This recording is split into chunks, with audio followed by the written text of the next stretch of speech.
News 4 Jax starts right now with a breaking news alert. Protests coast to coast days after the death of a man in police custody.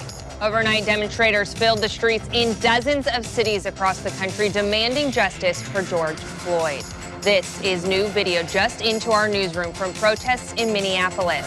Despite a citywide curfew, people were out on the streets. You can see people there walking through thick smoke caused by nearby fires set to buildings and other property. Floyd died in Minneapolis on Monday after a police officer knelt on his neck for more than 8 minutes while he was handcuffed and repeatedly said he could not breathe. His death is sparking nationwide outrage. Overnight, Minnesota's governor weighed in on the violence taking over his state. The situation is incredibly dangerous. The situation is fluid. It is dynamic. I would first of all thank all Minnesotans who chose to protect our cities, who chose to protect their neighbors and stay home. Thank you for that.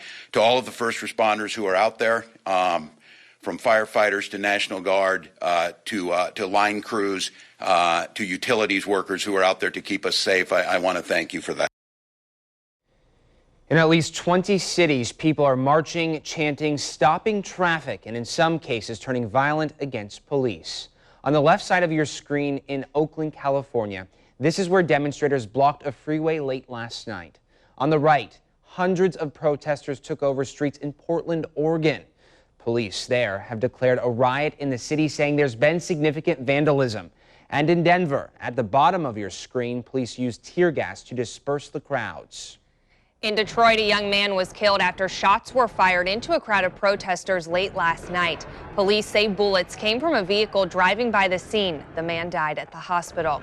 Detroit police cannot confirm if the victim was part of the protests, but the shooting happened downtown where the demonstrations were taking place.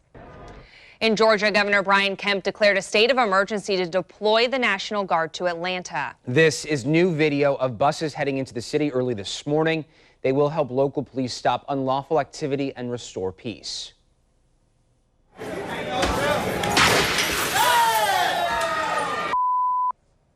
And you can see there on your screen where several protesters and riots in Atlanta broke out overnight, including some outside of the CNN Center downtown. At one point, protesters even threw a firecracker into the lobby at police and reporters while they were live on national television.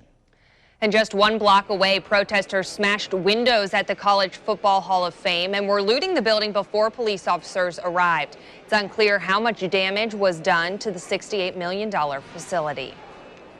News 4 Jax reporter Kent Justice spoke with Congressman and former Duval County Sheriff John Rutherford about his reaction to these protests occurring across the country. I want to raise my voice in protest along with those peaceful protesters. Because I don't condone this behavior either. Never would. No police officer worth his salt would.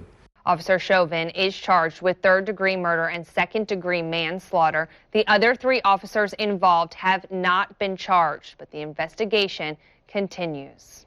Happening today, some people in Jacksonville will participate in nationwide protests over the death of George Floyd. They will also rally against other recent violent events, involving police. News 4 Jax reporter Brittany Muller joins us live from JSO headquarters. That's where a motorcade protest will be happening this afternoon. Brittany?